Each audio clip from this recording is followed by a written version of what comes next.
Come on. Ooh wee. Don't nobody do my body like you do me. I made it juicy.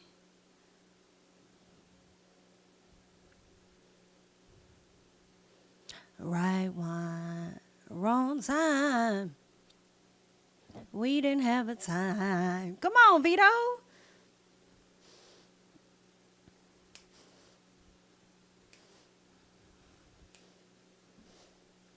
Oh, girl, he ate this song up. I will never be over this song. What's going on, y'all? Good morning. Y'all want to know what I'm listening to? It's just a little piece. Let me give y'all a little piece.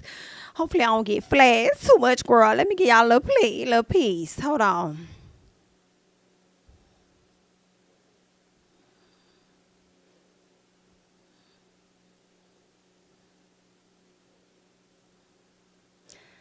I gotta go back.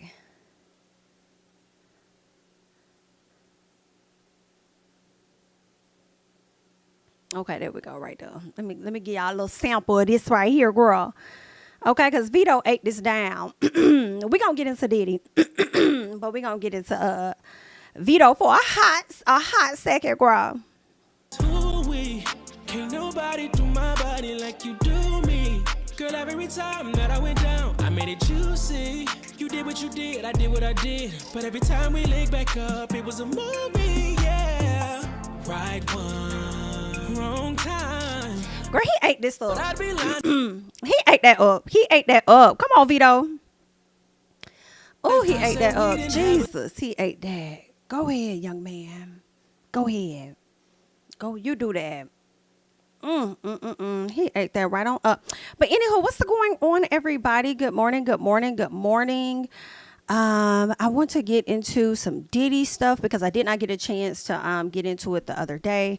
So we are going to do that now. Let me see. Where is my screen at? Because I think I done. Let's see. Good morning. Come on in. Let's see. We didn't have a time. Ooh, we that body some pressure. Come on. All right, y'all. First of all, let's get into Usher needing to do the remix and adding Vito. I found that to be very disrespectful that he has yet to do that. You know what I'm saying? But anywho, I want to get into this article regarding Diddy. It looks like what's them people called? Rolling Stone did a 6-month investigation. I actually saw this tweet on yesterday.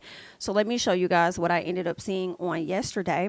I saw this tweet from Nancy Dillon where she says, our 6-month investigation into Sean Diddy Combs. We spoke to dozens of friends, co-workers, artists, and acquaintances and uncovered a startling new allegation from his time at Howard University. Okay. Girl, that is getting very messy. How long was Diddy at Howard? I thought he only went there for like 2 years. And then he decided to piece the hell out. You know what I'm saying? So we got to get into this article. I feel like it's very lengthy. I haven't gotten into it yet, but just looking at how small this scroll bar is, it's giving that it's going to be a very long one. Okay, so bear with me. Make sure you guys are coming in. You are liking up the video. And we're going to take our time with this and getting into some things. So they're saying Bad Boy for Life. Sean Combs, history of violence. For decades, Sean Combs was a hip-hop boisterous showman. Now, dozens of former friends, employees, and Bad Boy artists allege an abusive, menacing figure behind the facade. Baby, this is crazy. You said you was a bad boy for life, and unfortunately, that is truly your brand. As you are going down, you're going to always be remembered as a bad boy for life. Okay, I did hear that they are mentioning Jennifer Lopez in this article. I'm sure she's somewhere asking why y'all putting her in it. She ain't been with that man in oh so long. But I am hearing that she's a part of the article as well as other things. So we're about to get into this now. They're saying as he took the stage at the BET Awards in June of 2022 to receive a Lifetime Achievement Award. I'm going to finish this sentence, then I got a question. Sean Diddy Combs was elated, okay? Well, let me finish this portion. He says, yeah, whatever. What else? They're saying the adoring crowd who gave him a sustained standing ovation, including his mother and children, longtime friends, and music industry peers, Kanye West, Janelle Monáe, Babyface, and Lil Wayne, after 3 decades of relentless hustling that took him from a hungry teenage intern to an A&R executive producer, label person, a respected fashion designer and household brand name. Diddy had seemingly reached the highest of his career. Okay. This is my question. There's been conversation about his Hollywood star being snatched up. And I wanted to get y'all thoughts on how y'all feel about that. Do you think that they should remove his star, or do you think that it should stay there? I feel like if they remove Diddy's star, they're going to have to remove a lot of other people's stars. And considering the fact that, in my opinion, there are more non-black people whose stars are on that ground, they're not going to be removing anything based on how it's going to look on the entertainment industry as a whole. I feel like they're going to hear the conversations, but they're not going to engage in the conversations at all. Because they don't want spotlights being put on any other people. You feel what I'm saying? So I don't see nothing happening at all with that. It's just going to be a lot of chatter, but they're going to have to hold their own accountable. So they ain't going to do nothing. And I thought those people paid to get their star on the ground. Kind of like some people thought they was paying for them honorary doctorates to go out, what we got into yesterday. Maybe they don't pay. Maybe they just put in a letter of some sort of petition or something saying, hey, can you consider me to get a star on the ground? So I'm not sure the full process or what all you have to have accomplished before you can be on that ground. But yeah, so I'm just wondering about that, but that's what's going on. Let me see something real quick over here. Okay. But yeah, some people want the star taken up, some folks don't. Let's keep going. He closed his eyes and repeatedly thanked God. He got down on one knee, praised his mother. He name checked a laundry list of people who mentored or inspired him. Anything I do is through love. That's what I evolved to be, and that's what I'm doing right now. He goes on to say, they go on to say, but soon Combs struck a more somber tone. I was in a dark place for a few years. I got to give a special thanks to the people that was really there for me. Okay. He, of course, mentions Cassie for holding him down during the dark times. Love. He also mentioned, I believe, T.D. Jakes, and then the other, Lorianne Gibson. I believe he also mentioned her. All right. Y'all know that Cassie was with Diddy for a very long time. They recently split. Well, I don't want to say recently, but they split quite a few years ago. OK, but recently she did file a lawsuit against him for a lot of things that he's done to her throughout their relationship. He settled it within 24 hours. Shortly after that, more lawsuits came. He ended up getting raided. And then months after that, a video was released of him assaulting Cassie. So, and then after that, another lawsuit came, y'all. I don't even think we got into that lawsuit. He was being sued by a model. But I just feel like even more are going to come. Now they got, I think the police are saying that there's a man that has been said to have been some type of sex worker, and he too had been violated and may be coming to speak against Diddy. Let me see if I have that clip here.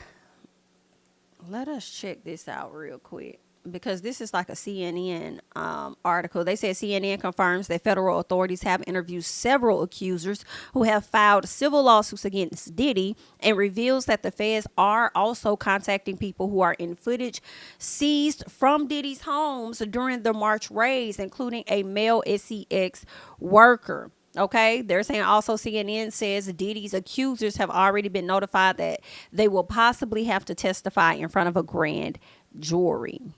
Since November, you'll probably remember that Combs has been named in 8 civil lawsuits, 7 directly accusing him of sexual assault. CNN's Elizabeth Wagmeister has all of this new reporting for us. Elizabeth, what more are you learning?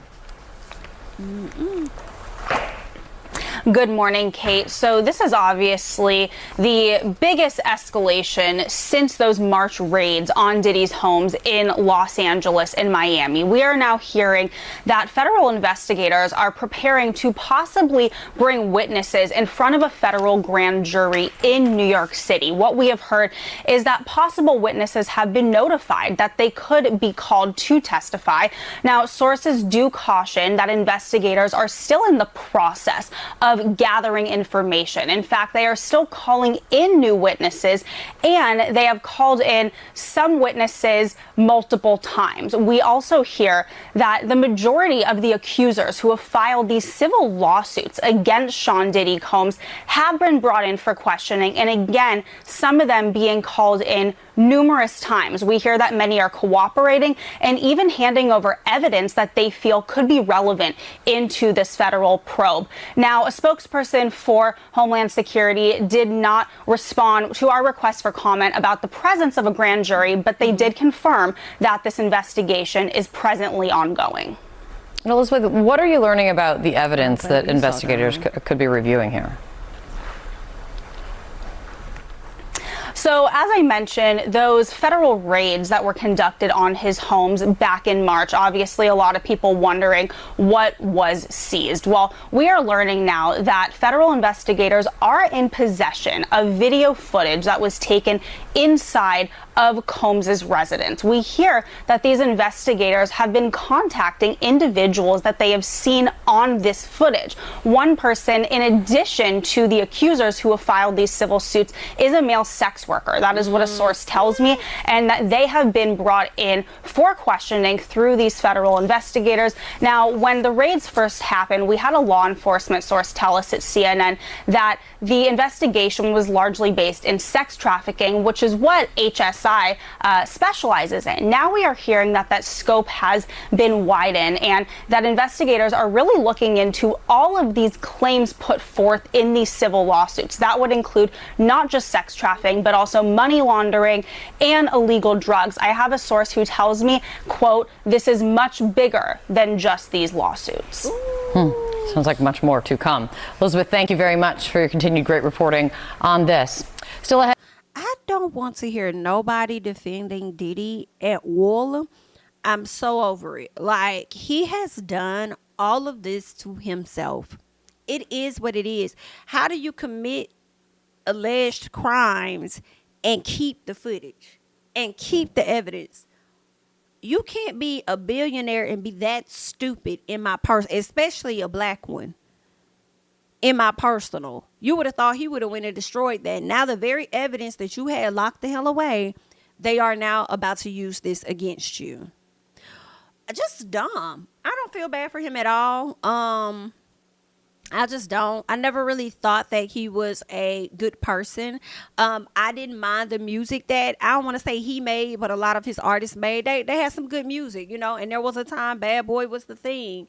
But when the stories started coming out more and more about how he was holding on to these people's money, and I always go back to that because it's just the audacity for me.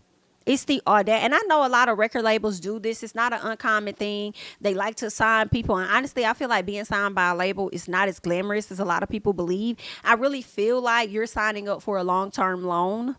You know what I'm saying? And then they finesse you, kind of like guardianships. In my personal, you know how I told y'all with the guardianships, they'll, it's a little different, but with the guardianships, once they're over your money and they have to do certain things for you, administrative things or whatever, order clothes or food, they not only buy those things for you with your money, but they also charge you for their services to order things for yourself, right? So I kind of think of labels in the same fashion. You know what I'm saying? Y'all might need a truck or something. Okay, order me. I need this or this van. Okay, to house all my people as we go from here to there. They probably gonna be like, okay, cool. We're gonna charge you for that van. We're gonna get that. Pull that van out your budget. Then we're gonna charge you more for having our people having to do that for you. So I just feel like being signed to a label really ain't no different than student loans. I just feel like it's probably much more worse for some people.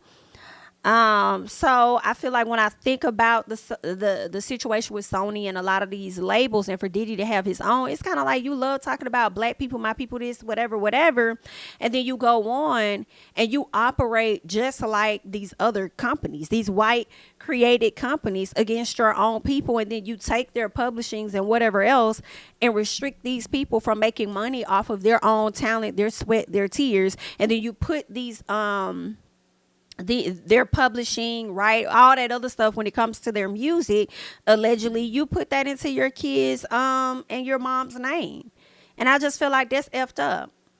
You know what I'm saying? Girl, this just brings about so much conversation, because last night I was talking to somebody about the whole Tupac situation. Do I feel like Diddy had a hand in it? Wouldn't be surprised. Okay, when it comes to BIG, 1000% absolutely. I feel like once he saw how much Suge them made off of the death of Tupac, hey, you know, not trying to accuse him of that. I'm just saying I wouldn't be surprised, okay? I feel like he probably learned very early that you worth more when you dead than you are alive. Okay, so it's a lie. I don't know if they're going to get into all of that in this article, but yeah, I just never really thought that he was that good of a person. You know what I'm saying? When you can move like that. Try a damn mess. And I don't even think Biggie's family profited off of his death. I don't believe so. And then to see Faith Evans, don't she got like a child or two by BIG? So how did you really profit? Maybe he slid you a little something, took care of this or that for you, but did you really benefit? Because weren't you married to him? Let me keep going. All right. So let me see. I kind of want to skim some of this stuff, because I really wanted to get to more. Let's skim. They were talking about Cassie. Of course, almost 18 months later, November 2023, Cassie sued Diddy, claiming he held her in a violent form of sexual servitude throughout their relationship and RAPE'd her upon their final breakup in 2018. She invoked Combs' BET speech in her filing, where he shouted her out or whatever. She said that Diddy he beat her brutally. We already saw that. One of them were captured at the hotel that was released by CNN. Okay, they go on to say, for Grammy-winning songwriter Tiffany Red, a friend of Ventura's, who worked closely with the singer during the height of the alleged abuse, Diddy words from the BET stage had a taunt. It's like embarrassment. You're still effing with her. Leave her alone. Leave her the F alone. Okay. She's been very vocal for the past few months. Tiffany has. In the 5 years after her breakup with Diddy, they said Cassie remained silent while he was posting about her pregnancy in 2019. She was negotiating in distress behind the scenes to escape her bad boy contract. Tiffany said, this is what Tiffany is saying. Now, despite Cassie signing a 10 album deal, what? Not you done signed this girl to a 10 album deal. I don't even think Cassie released damn 2 albums, let alone 10. And you signed this girl to that in 2006, knowing that you had different plans for her. And I'm over here wondering what labels, and was that common in 2006 for one? Was that common? And if so, what labels was signing motherfuckers to 10 album deals? I feel like in order for you to sign a person to a 10 album deal, they have to show you something. They have to show you something that they could sell. Like maybe I don't even think Beyonce got 10 damn albums. Maybe so. Okay, all the music she's created, she could spread it out and make it 10 albums, I'm sure. But I don't even think Beyonce has that. Your goal for signing this girl to a fucking 10 album deal was so that she could be indebted to you.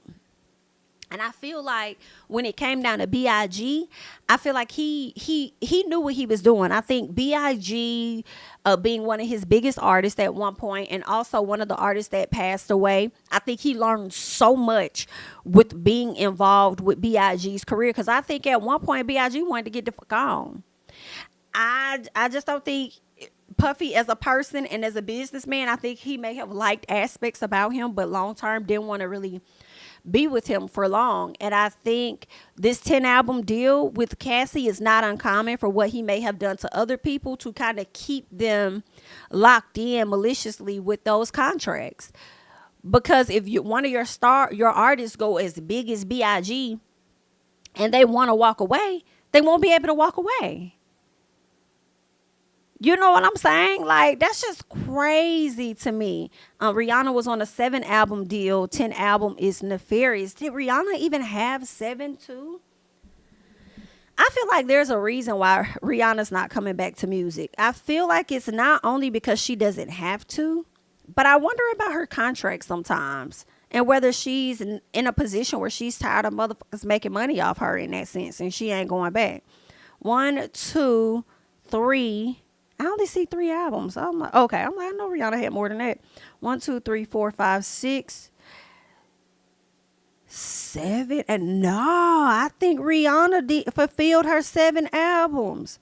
2, 3, 4, 5, 6, 7. She did. It's more albums listed, but these are more so like remixed, or either there's been like a deluxe one released. I don't think those necessarily count. But when I look at it, she had a few listed. So I think she fulfilled that 7 album deal. And then anything she may go on and do, I don't know if she renewed anything with Roc Nation, but anything she would go on and do will probably be under, she may create her own company, Fenty Entertainment or something, and release it under that. So I kind of don't blame her. I wouldn't come back to music if somebody else would profit off of it. But if I have a successful like clothing business and makeup, then and they're not tied to that, I won't come back either. I would continue to work what I'm working so that I know that money is coming back to me and to my family. And see, nowadays, a lot of these record labels have gotten very smart and strategic since the social media world has come about, to where they try to monetize. And if people don't really read their contracts and get a good attorney that's really going to read through stuff, they're going to overlook the fact that they're going to own some stuff that you may do socially. You know, some profits that you may make from online. You just got to read your stuff, and you just got to be smart about it and make sure you got people out there that's advocating for you. I don't think getting in a label has to be a bad thing if you have a plan, in a sense. And some plans don't always work out, but if you have some type of plan of, I'm going to get this money, I'm going to let them utilize, I'm going to utilize their services for promotion or whatever like that, but I'm going to, whatever the structure is to have them paid off, I would figure the best way to go ahead and have them paid off as fast as possible. So I don't think it has to be a bad thing, but the issue is when you get signed to these labels, you don't know when they're going to push you and when they're not. They may sign you and they're all excited about you for 2 years, right? And you may not have even put out 1 album, but they excited for you. They still trying to rework, push you or whatever. And then at some point, somebody else comes along that's a bigger star than you. They sign, and then they push you on the back burner. And then now you just tied into this shit. And a lot of the work that you get, you got to hustle and bustle and get it on your own, but they get a profit from it. That's another thing I don't really like about the acting world, because sometimes a lot of these huge agencies don't work well with everybody. They primarily like to continue to push. They can have 100 people on their roster, but if 10 people are the ones that's constantly getting booked, those are the ones that they're really going to advocate and push for. Whereas y'all other folks, y'all other 90 people that's on the roster, you're going to be out here hustling and bustling and trying to secure your opportunities, and they're going to still eat off of the work that you went and secured. So it's kind of like, what's the point in even having an agency if they really not going to advocate for you, but they're going to still benefit off of you every step of the way? You know what I'm saying? And that's how I see some of these labels. So it's like, is it really necessary? Now, social media, TikTok, a lot of these different apps, you can get it how you live without even having a label. So I don't blame folks that don't get signed. I think Russ is white, but he's a rapper. He makes pretty good music. He was independent at some point, went on and got this big ass audience on his own, ended up getting signed to the label, but then I think he and utilized them for whatever he could, and then I think he bought his stuff out of that and went on about his damn business, and still independent, still got his audience. You know, you just got to be real smart about how you enter this industry, and I feel like it has to be more than you wanting to just be popular. I think you just got to have like a genuine love for the music and your career to make sure that you're not tied up in these damn contracts like that, you know. Um, let's see. These X album contracts are insane. I wonder how much are the penalties if you can't fulfill them. That's a good question. That's a good question. Oh, that's a good question too. I wonder how many albums Cardi B is contracted under. It must not be a lot because she is in no hurry to drop them. Yeah, it must not be a lot, if any at all. They could, I don't know. They could have signed her up for 2 at the time. I don't know. That's a great question. I really wonder that. Like, how many do you have? Because and not only, and that's so interesting because not only how do I want to say it? Because 2 things are coming to mind. So let me say this first. No, I don't want to say that first. I'll say this. That's just really interesting in her case because typically they get a lot of people, right? I mean, they get a lot of albums. They want a lot of albums out of you. But maybe because they're so used to female artists coming and going at that time, maybe they didn't give her a lot. Because they didn't know how long she was going to, stick around. Maybe they just gave her 2. But I do want to know that. But what I'm also thinking, and I'm laughing on the inside, and some part of me is kind of not even tripping off the fact that she ain't pressed to release an album. Because I kind of like that she has done to them what they do to a lot of other artists, right? And Cardi probably got people on her label right now that are just sitting. Y'all not trying to push their stuff. These people, these artists are sitting around waiting for y'all to be on go about their music. Now Cardi got y'all in a position where y'all are anxious and ready to put her stuff out there. And she over there just taking her time with it. I find that to be so fucking funny. But I also wonder this because, again, Cardi came in during this industry where there is a lot of social media and stuff. So although she's out here booking these fashion gigs and she's getting this and that, are they eating off of her with that? Because it could be in her contract that whatever opportunities you secure, we gonna get a check. When you went over there, you performed with TikTok, girl, we gonna get a coin off of that.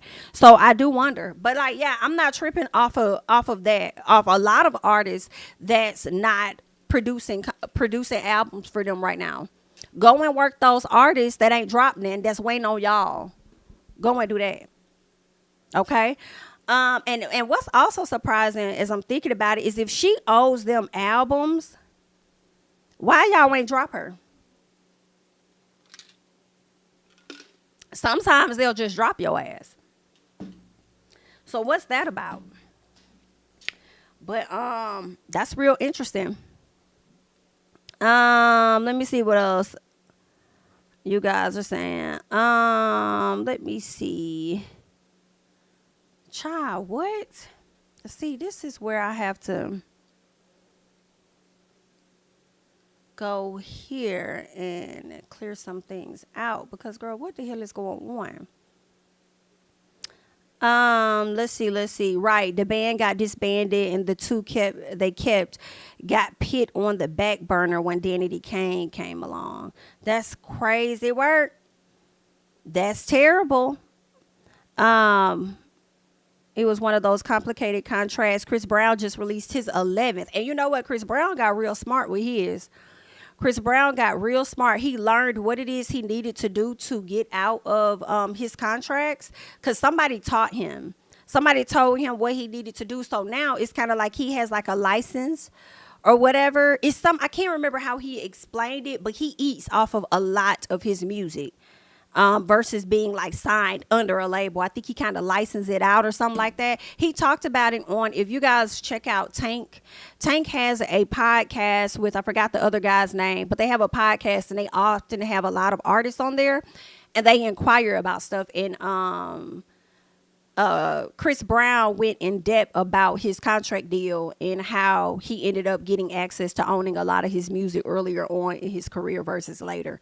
So all he do is work. I don't blame him. Like, do your big one. Let's see. Let me go here because I'm like, what's happening over here?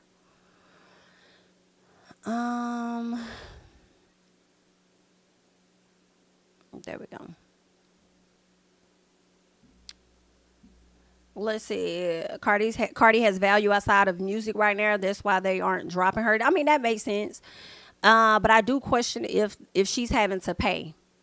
if she's still having to pay them for not producing, music. But because it's in her contract, any other opportunities that you book, we gonna eat off of. So I do question that. Shout out to the 500 plus people in the chat. If we could get the likes up to at least 200 or 300, that would be great. Okay. So let's get into more, because what we started off for the people that are just now coming in, we're reading this article with Rolling Stone, and one thing that stuck out to me was Diddy signing Cassie to a 10-album deal in 2006, and all of us are confusion because we trying to figure out what about her career made you think that was okay to sign her to a 10-album deal. I don't even think that's common for anybody to have a damn 10-album deal without showing you that they can actually produce such a thing. So he was already being predatory over her when it comes to her career from the very beginning. Okay. Let's keep going. They're saying at some point, Ventura checked herself into a rehabilitation center to deal with the physical and psychological repercussions of her time with Combs and found renewed purpose in being a mom, her lawsuit says. When she eventually gathered her strength and stepped forward, a flurry of other lawsuits followed. 5 more women have since accused Combs of RAPE and violent SA dating as far back as the 1990s, 2 of whom claimed that Combs secretly recorded their sexual encounters and showed the footage to others without their consent. Now, music producer Lil Rod, who is also suing him, alleged that Diddy groped his genitals and forced him to solicit sex workers and perform sex acts on these people. And this was all done to pleasure Combs. Now, while Diddy would eventually take responsibility for the assault captured on the surveillance video, he has denied all the other allegations against him. Of course he's going to do that. He was denying when it came to Cassie up until we learned the true tea and we saw the video to go along with everything she already listed regarding that incident in the lawsuit. So, and he was denying that. He thought he got off scot-free. I don't know how you could ever sit and think you got off scot-free after the police done raided your home. After your house been raided. I don't see how you ever could be that comfortable, honey. Let's keep going. So, they're saying that for the past 6 months, Combs has been subjected to Cassie's persistent demand for $30 million under the threat of writing a damaging book about their relationship. So this is what his attorney was trying to say. She was demanding $30 million or she was going to write a book exposing him. So basically they tried to write her stuff off as though it was a damn shakedown, knowing that this man had committed these crimes. So let me tell y'all something. I really feel like with the attorney, I feel like the attorney knew. I feel like a lot of these attorneys be knowing what the hell going on. But of course, they're paid big bucks to defend and make their clients look as good as possible. But I wouldn't be able to be that type of attorney. I couldn't be that type of attorney, knowing that you a flawed ass like that, and I'm over here defending you down. It just in my spirit, I don't think I could do that. All right. Let's see. They're saying his 4th RAPE accuser sued him in December.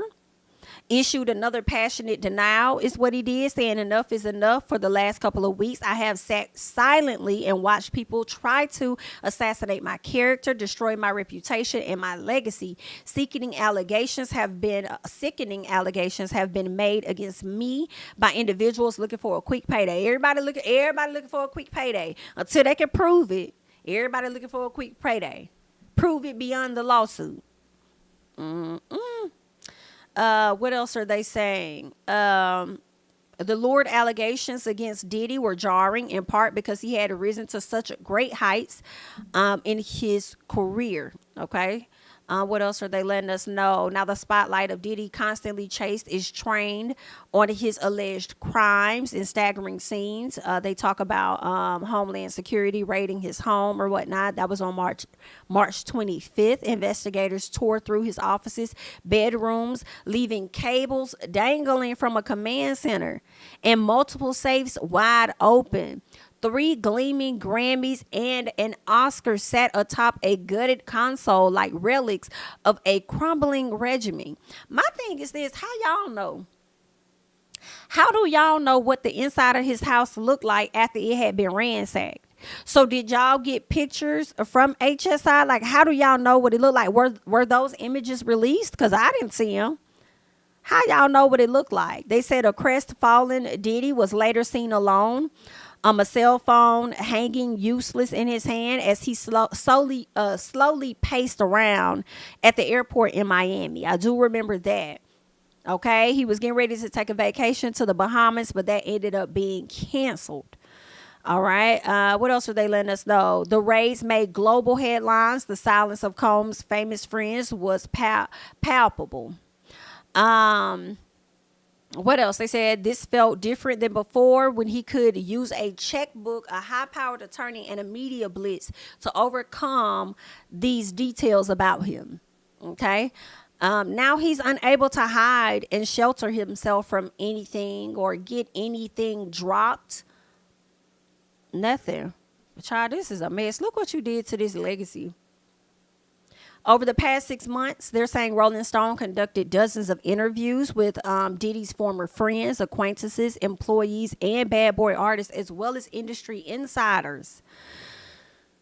Out of 300 people, 300 plus people contacted from this investigation, more than 50 were willing to speak about their experiences. Several would do so only off the record, citing a fear of retribution.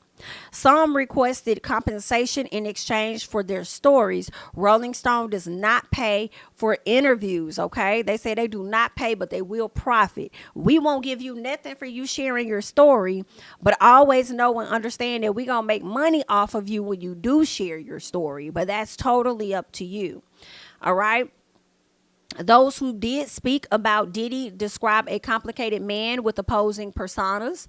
They said outwardly they see a tastemaker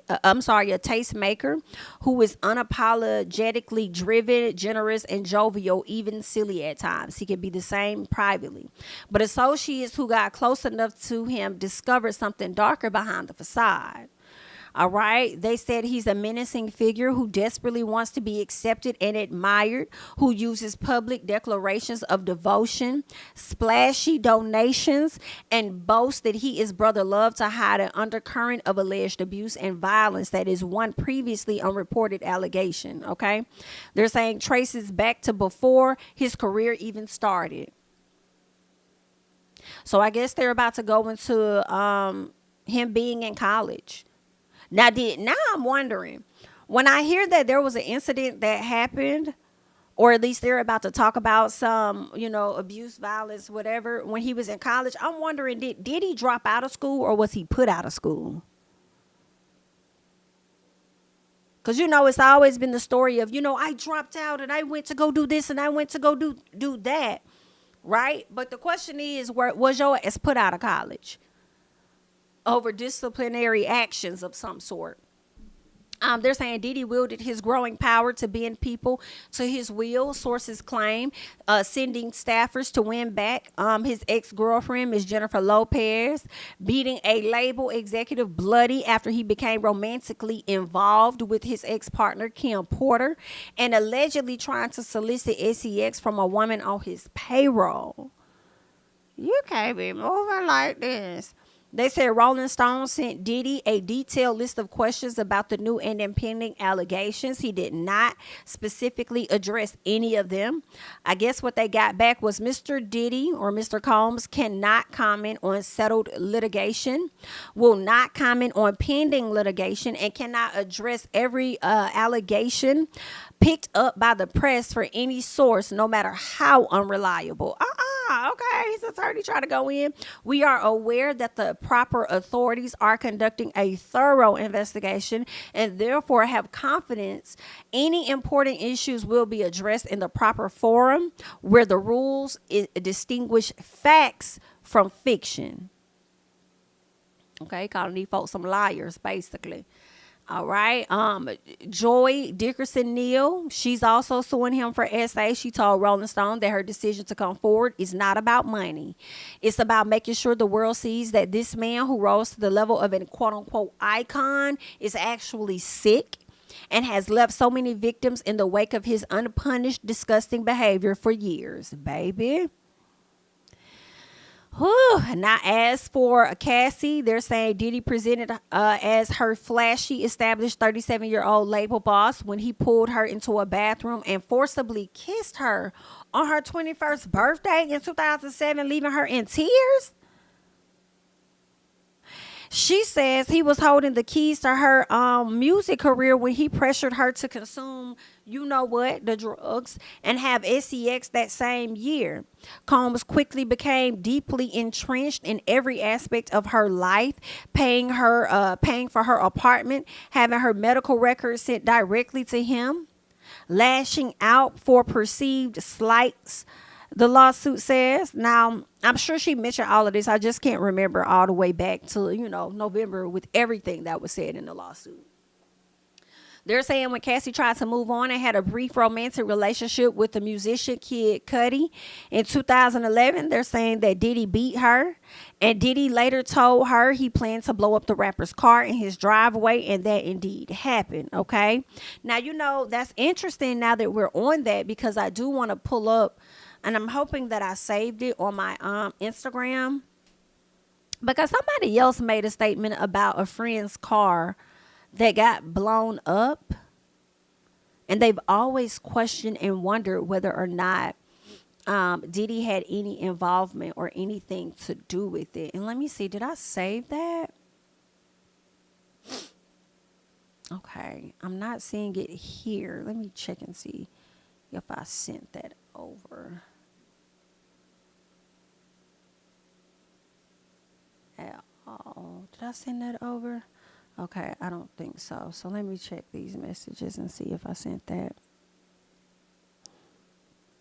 That song is in my head. Ooh-wee. Nope, that's not it. That's not it. God dang it. I don't think I saved it. I thought that I did, but I don't think I saved it. Well, that sucks. That's unfortunate. That's unfortunate. But I did come across someone whose friend was like a model. And this friend's car ended up being blown up as well. And they were close friends with Kim Porter. And they always wondered whether or not Diddy had anything to do with that. Look, now I'm trying to go through my likes to see, did I like the post? Where is the post? I don't think I saved it, y'all.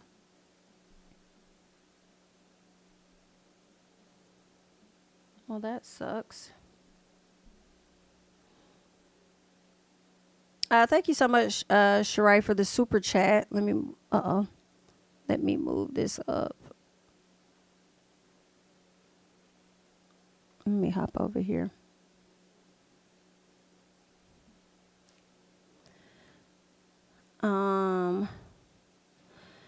She says journalists don't pay for interviews because it makes it look like they're bribing people to say what they want. Thank you so much for the super chat. I appreciate that.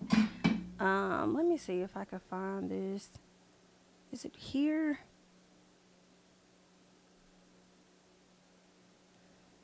Okay.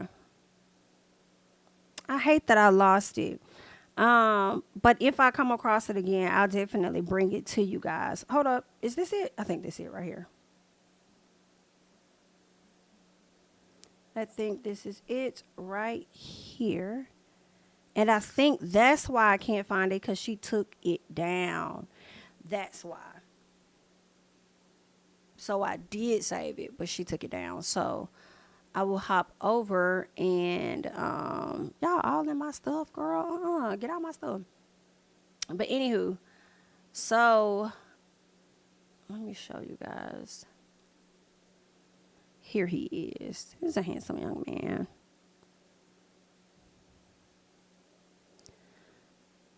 Let's see.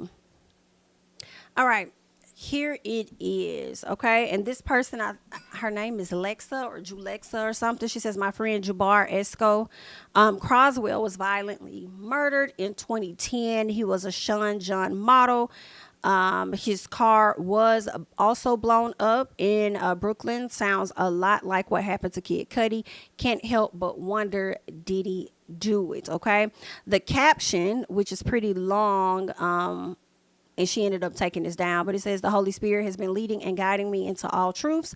And one of the truths that is leading me to is the mysterious and violent death of a close friend of mine who was taken from us on August 13th of 2010, just 4 days after my 25th birthday.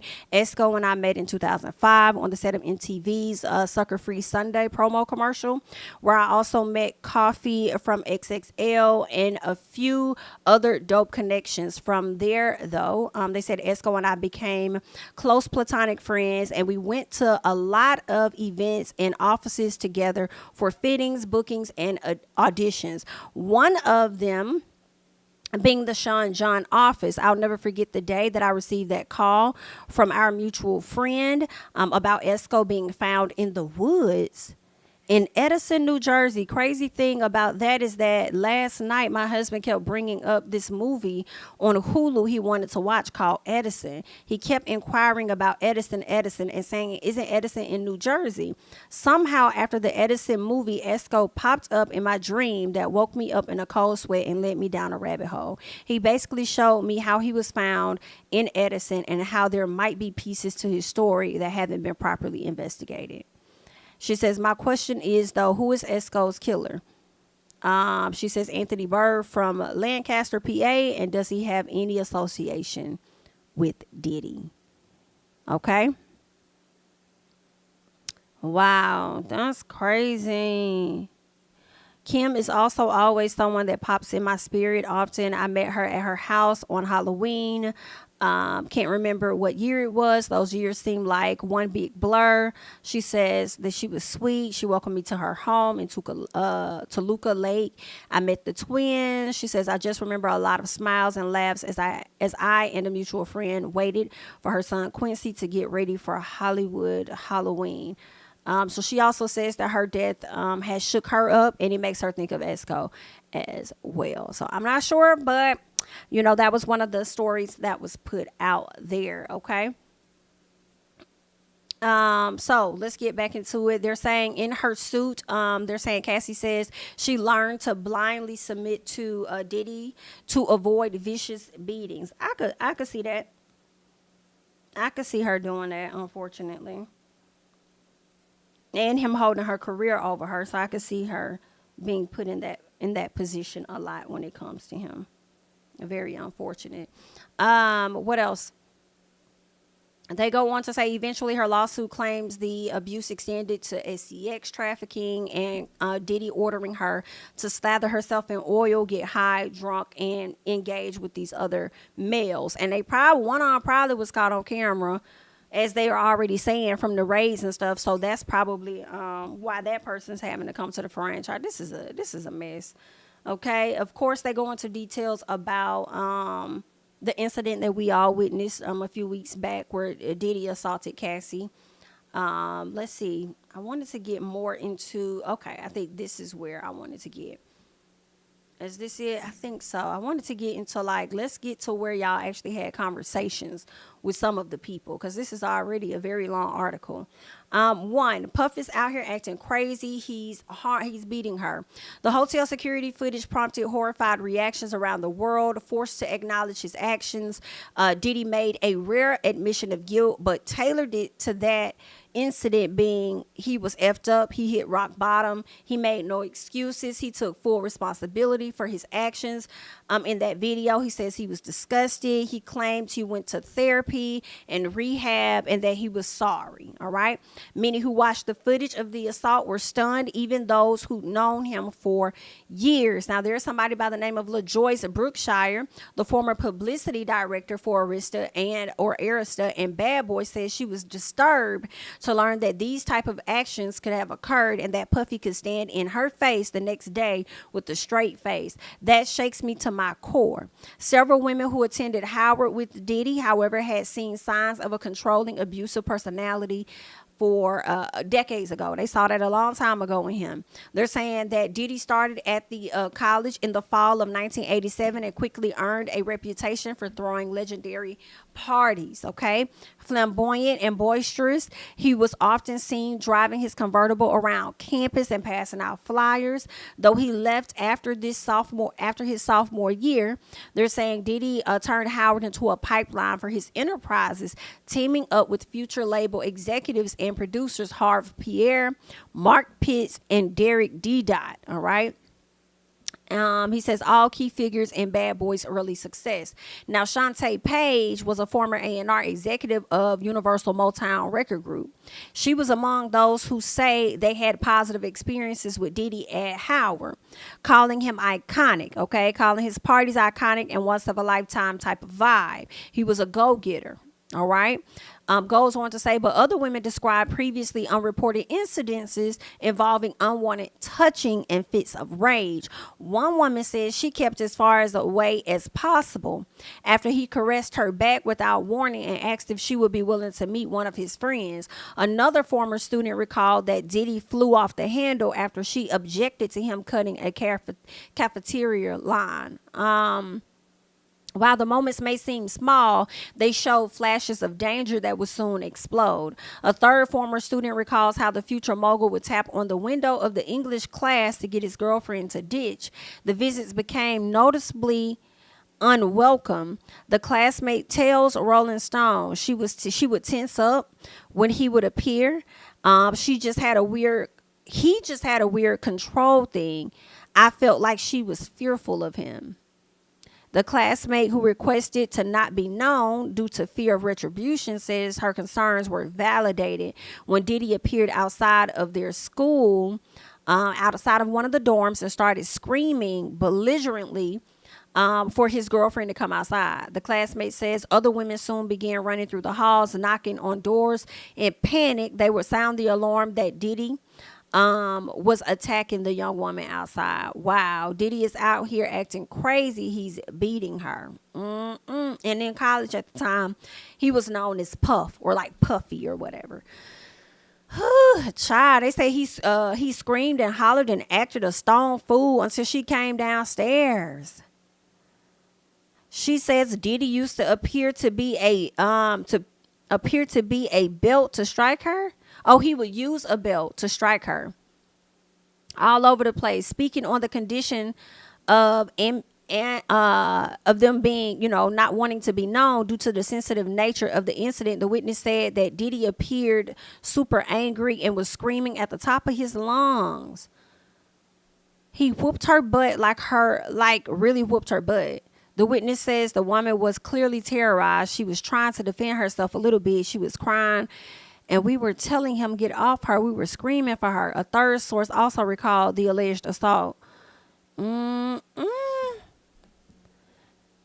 Diddy was born with the short fuse, telling Jet Magazine he earned his name as a kid because he would always huff and puff. Now he would always huff and puff. And I would have blew that goddamn house down. I would have whooped his ass. Okay? Not him huffing and puffing and you let him just go with it. He had a temper. That's why my friends started calling me Puffy. His mom was a former kindergarten. Not you being a kindergartner teacher and don't know how to regulate your child. Let me shut up. Described him as ham. Girl, this is mess. This is terrible. Combs barely knew his father, a handsome drug dealer working for a Harlem kingpin. He was murdered in 1972 at the age of 33. Puff was just a toddler at the time, and throughout the years, they're saying Diddy mourned the loss of the father figure, but Melvin had a profound influence on him nonetheless. Interesting. Even if we don't know our parents, we still have their DNA in us. We have their genes. I have his hustler's mentality, his hustler spirit, his drive, his determination, his swag. So I wonder if the drug dealers told you about your daddy that made you want to idolize him so much. And it's sad, and I hate that. It may have contributed to your success, but that power, control, is contributing to your downfall. And I hope that your son, Christian, is not following in your footsteps, as he is so adamant about technically being you, like you are with your daddy. Technically being you. And I'll never understand it. When Janice moved the family from Harlem to the suburbs in Mount Vernon, Diddy straddled desperate worlds. They said in one, he was a defensive back for the football team at a Catholic school. In the other, he rode a train to the city, immersing himself in the hip hop scene. I didn't know exactly what he would do, but he was blasting me out of the house with his mixing kit. I bought him when he was 13, making that noise. Okay, this is what the mama said back in 1993. Now, after a taste of celebrity at Howard, Diddy itched for more. He was hell-bent on breaking into the music industry, attending college and working a part-time internship at Uptown Records. It was Uptown artist Heavy D who brokered the job interview after Diddy repeatedly badgered the rapper at the local pizza spot. Diddy commuted from Howard for the job, evading the train fare by hiding from the conductor in the bathroom. He dropped out of school to work at Uptown full time, eventually becoming CEO Andre Harrell's mentee. It's not like we're negotiating with just her record label. We're negotiating with her abuser, says Tiffany Red. Well, this is very long. They're saying that Diddy ascent at Uptown is now part of his lore. He helped newcomers like Mary J. Blige, Jodeci go platinum. He reinvented the remix and ushered hip-hop soul into the culture. He threw exclusive daddy's house parties at the Manhattan hip-hop club Red Zone that even his older Uptown colleagues jocked. Okay? They attended that as well. He had the ability to convince people that whatever he was doing or wherever he was, that it was going to be the shit. He understood more than anyone how the innovations of hip hop worked. Okay, sampling and using classic rap records as a basis for R&B. They said he was a rising star over there at Uptown. His predatory instincts resurfaced, according to an essay lawsuit filed by Joy last November. They're saying that Joy acted opposite of Diddy in 1990 music video and received what she considered a warning from rapper Sister Soldier to keep her distance, giving his infamous reputation. Oh my. They said Joy was reluctant. She reluctantly agreed to a dinner date with him in January of 91 while she was a college student paying for her studies with a restaurant job. Weary of being alone with him, she requested they dine where she worked. She alleges that Diddy spiked her drink when she used the restroom and later pressured her into taking a hit off a blunt. Says her legs went rubbery a short time later and that Combs RAPE'd her at a nearby residence. She also claims that Diddy filmed the attack and showed the video to others like it was a trophy. Now, through a representative, Diddy has denied these allegations and said that she made this up and she's not credible. He says that he's never harmed her like that. And they would like to dismiss portions of the lawsuit because it's false, offensive, and salacious. Girl. This is a lot. Mike Nice Lewis, who worked with Joy at the short-lived PMD Records, tells Rolling Stone that she confided in him at the office about the essay. In the early 90s, they said Diddy and Bad Boy came up in conversation, and Lewis says that Joy, her demeanor changed immediately. They're saying that Lewis claims that Joy told him that she had a very bad sexual experience with him, keeping her head down as she talked. He says that he believed her. He says, I just knew from what she was telling me that it still affected her even 2 years later. Wow. And another accuser, Crystal McKinney, says that she's dealt with it as well. The amount of irreparable harm to my clients' mental health and professional lives cannot be overstated. Okay. Within hours of Joy filing her complaint, another woman sued Diddy for RAPE. Eliza Gardner claimed she was 16 in 1990 when she and a friend met him. And Aaron Hall. And listen, Aaron Hall will get you tied the hell up too, because he was out here on video not too long ago telling his tea and what all he used to do to the ladies. Now, Gardner alleges the men were very flirtatious and handsy, feeding the girls drinks and inviting them to Aaron's house.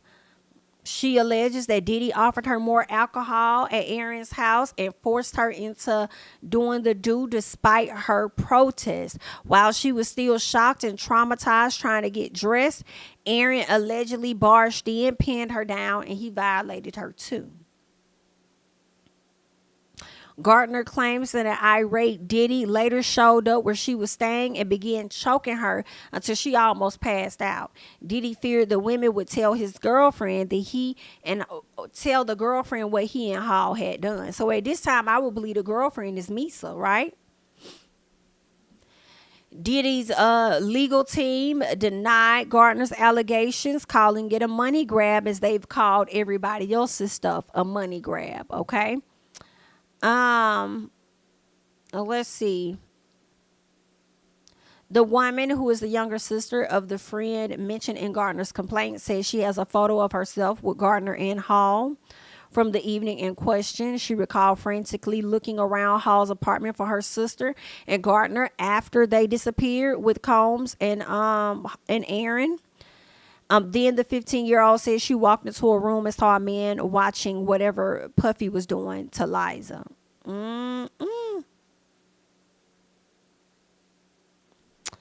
Back in the Uptown office, Diddy his inflated ego outsized opinions. They said he went from internally divisive to openly controversial in December of 91 when he and Heavy D helped organize a celebrity charity basketball event that resulted in quite a few people dying. They said it was 9 people that died from that incident because they did not have the proper, I believe it was like the proper police control for that. So it ended up being some type of stampede or whatnot. And there were a few people that died. They tried to administer CPR to several people. I think some people survived, but about 9 people died. And I do believe that Heavy D and Diddy were sued for that incident. Let's see. They said with the city investigating possible criminal charges, lawsuits mounting, and rivals pushing Harrell to cut Diddy loose, the Uptown executive urged Diddy to lie low. A terrified Diddy spent months holed up in a Manhattan hotel with his mother. They said Kirk Burroughs was fired from Bad Boy in 97. In 2003, he sued Diddy for allegedly threatening him with a baseball bat and coercing him into signing over his stake in the company. His claims were dismissed as beyond the statute of limitations. I believe all of that. I do. After the controversy subsided and Diddy returned to Uptown, he still considered himself Andre Harrell's heir, apparently. But his access to his mentor was restricted. He spent much of 92 producing Mary J. Blige's landmark debut, gaining redemption with that album. Around this time, he founded his own Uptown imprint, Bad Boy Entertainment, where he could sign his own artists and make extra cash. Burroughs remembers jealous Uptown executives referring to Diddy as Satan and flipping him off as they walked by his small offices in the Uptown building. Harrell soured on him too.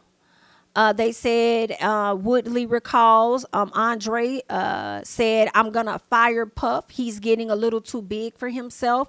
He's bothering people. With pressure mounting, Andre did fire Diddy in July of 93. Uptown was supposed to oversee the album release of Diddy's newest signed artist, which was Notorious B.I.G.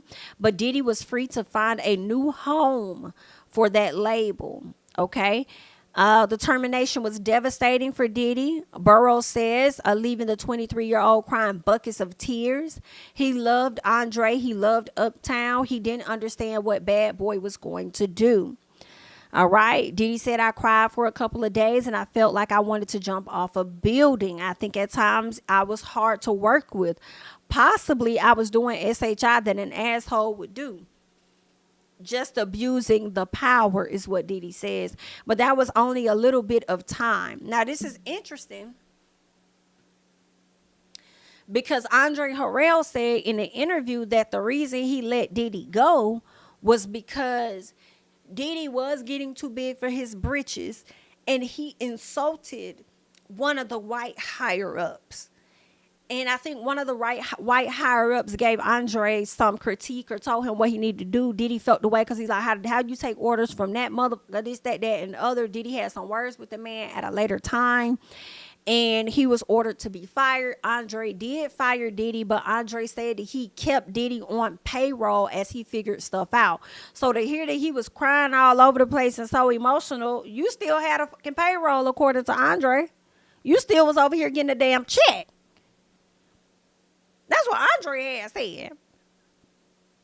So, okay, I guess.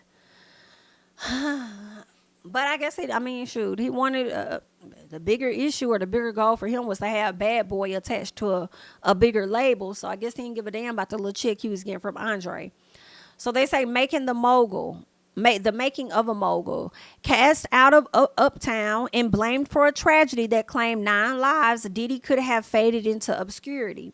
But he was scrappy and determined, quickly securing a reported $10 million deal from Aristas, Clive Davis, that kept Bad Boy Entertainment alive. Now he was helming a skeleton crew eager to turn artists into superstars and cement hip-hop as a mainstream genre. While the world did not understand the power of hip-hop, I was working in it and watching it unfold, says Michelle Boyce. She was Bad Boy's first director of marketing. She says, I knew beyond a shadow of a doubt that it wasn't if it was going to pop, it was when it was going to pop. Let's see. They go on to talk about all the different people that he worked with throughout the summer, all his different artists. They said Diddy was volatile. They said Burroughs says he once saw Diddy attack a woman inside Bad Boy's office in 94. He and another ex-employee tell Rolling Stone they had to tear Diddy off the woman after hearing screams and sounds of shattering glass. Felicia Newsom, the first manager of Bad Boy's recording studio, Daddy's House, says she once held Combs back when he was about to beat this girl's ass after a fight broke out between 2 women. I'm holding him by his waist saying, you need to calm down. This is not your fight.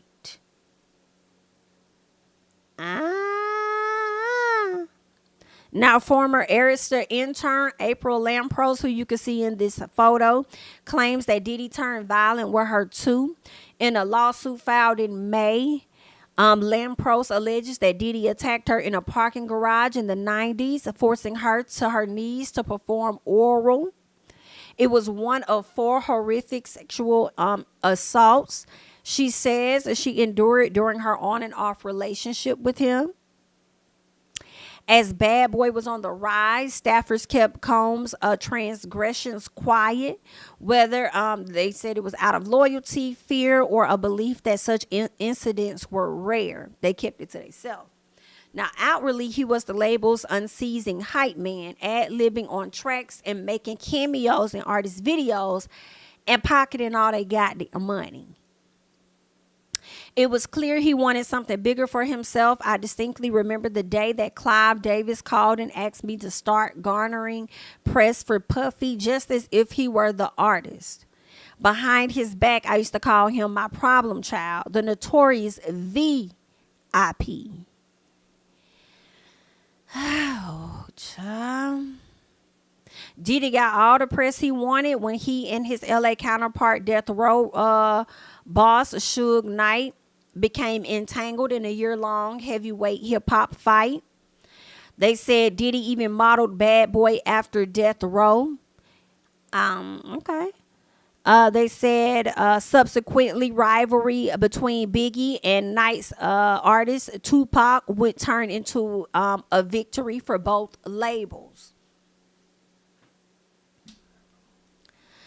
Diddy was fond of Shakur, admiring his ability to marry street credibility with mainstream appeal. Burroughs notes that the Bad Boy team spent the summer of '93 studying the rapper and his hit I Get Around as a blueprint for a commercial hip-hop record. Desperate to be taken seriously, Diddy tried to foster a friendship with Tupac.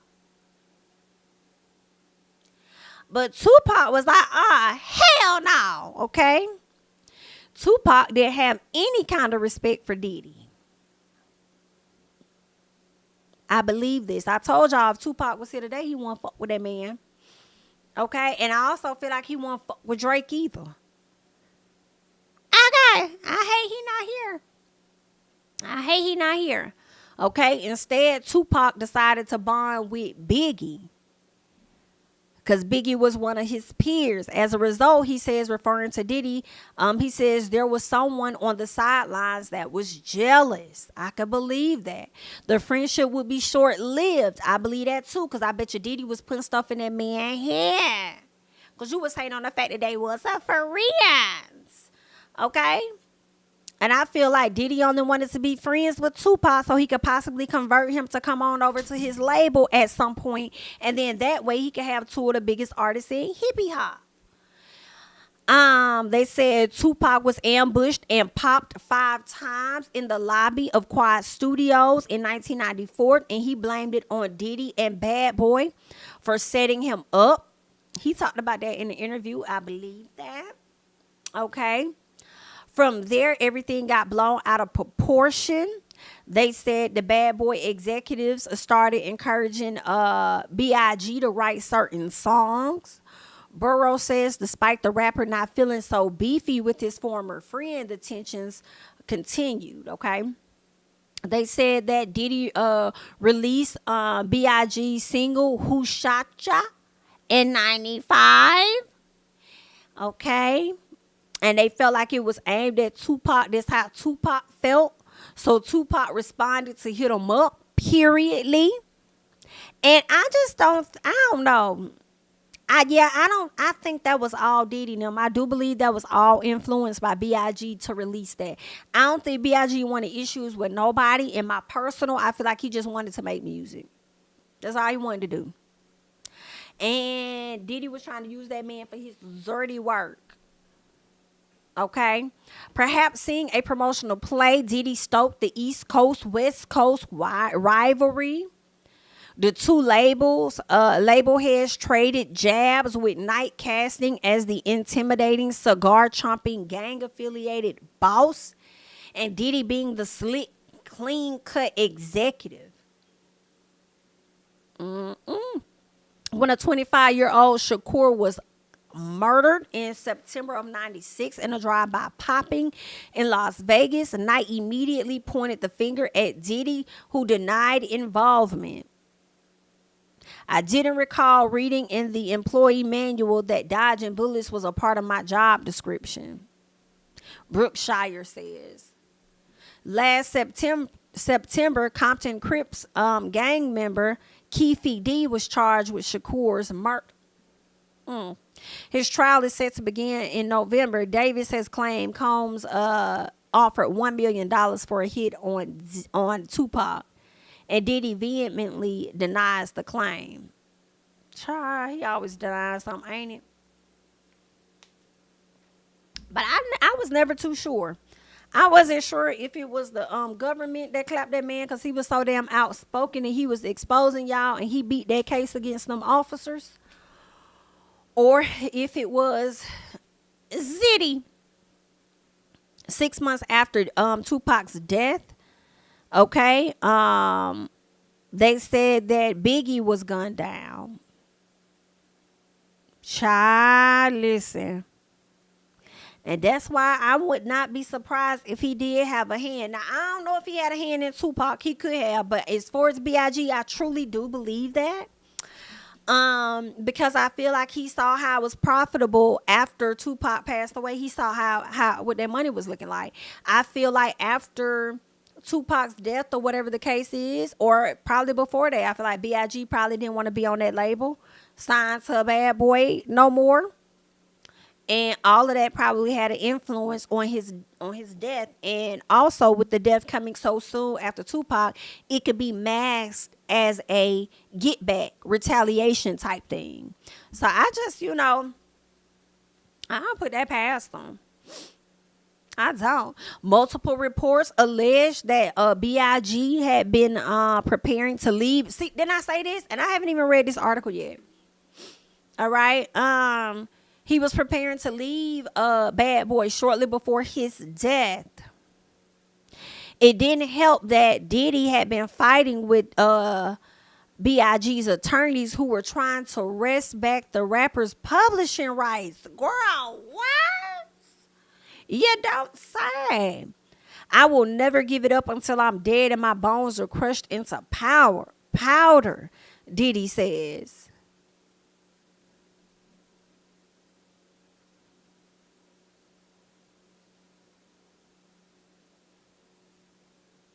Wow, child.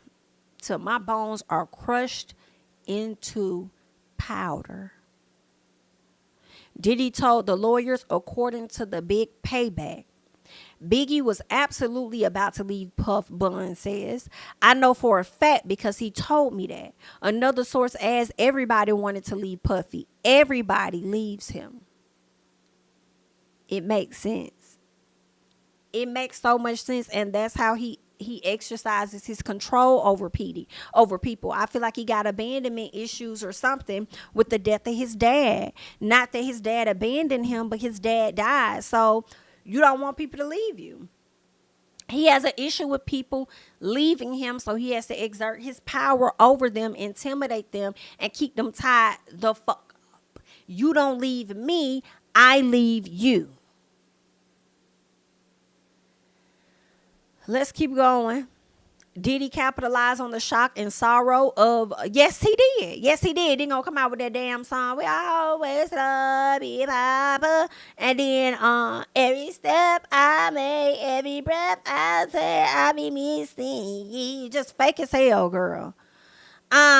Diddy capitalized on the shock and sorrow of B.I.G.'s death. The Brookshire, who had been traveling in the same SUV as the B.I.G. during the press events the day before he died, says Diddy denied his request for time off to process his grief.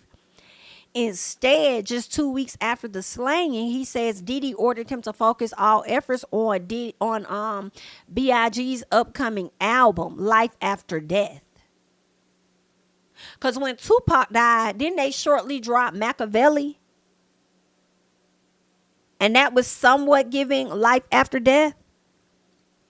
Had all of us speculating about whether or not Tupac was really gone. Okay. Diddy demanded it be number one, top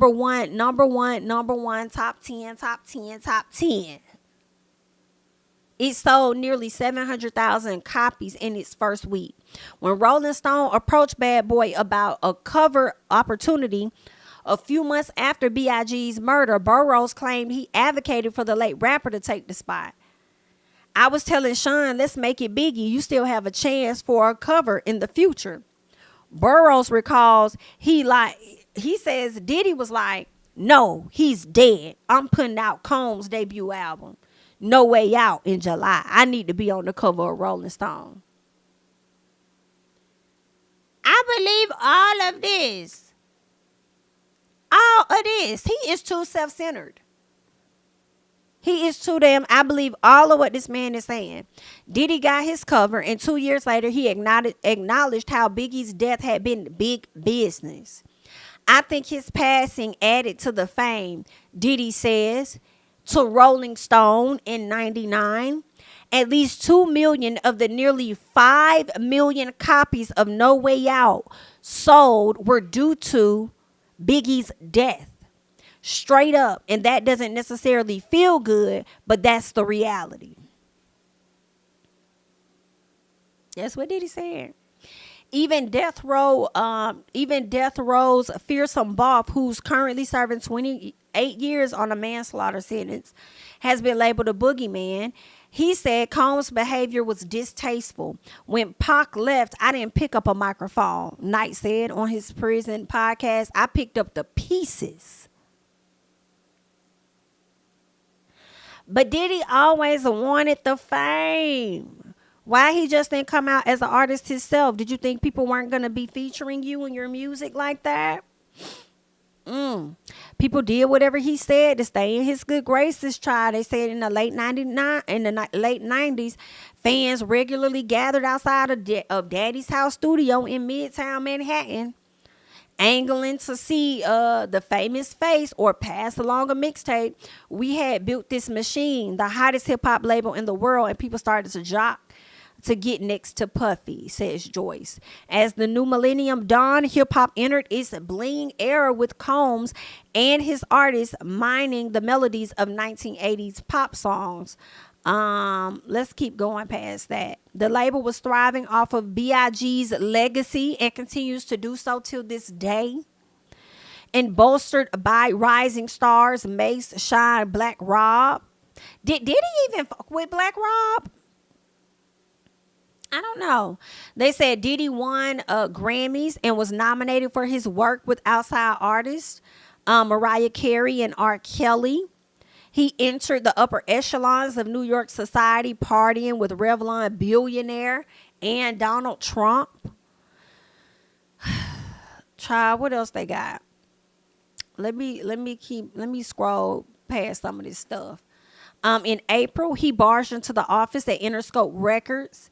And he violently attacked Steve Stout. He punched him in the face and then grabbed the phone and bashed him in the head with it. This does not sound off brand. So Diddy going his ass over there to USC. Is that USC wherever his son was? He picked up that weight, getting ready to get active with that boy coach. And then next thing you know, charges was dropped at some point. Now they're saying that Stout and Diddy privately settled their issue. And Diddy paid him about $500,000 and dodged a 7-year prison sentence. Ain't that something? Ain't that something?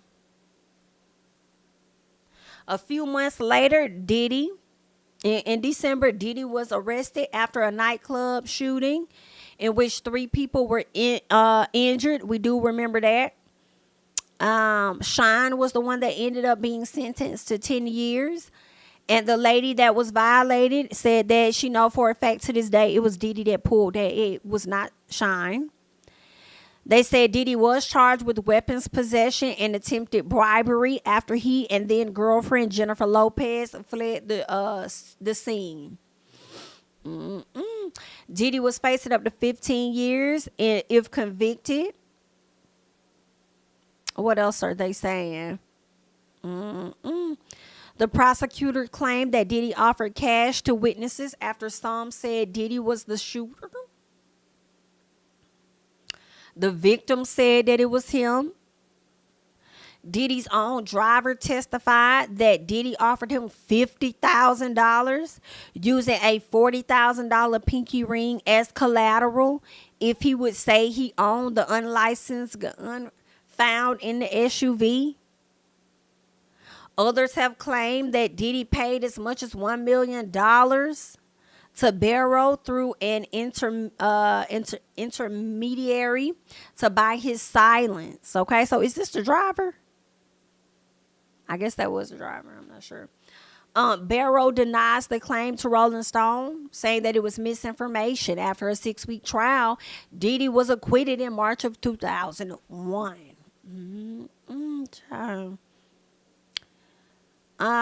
Let's see. I want to skip past that.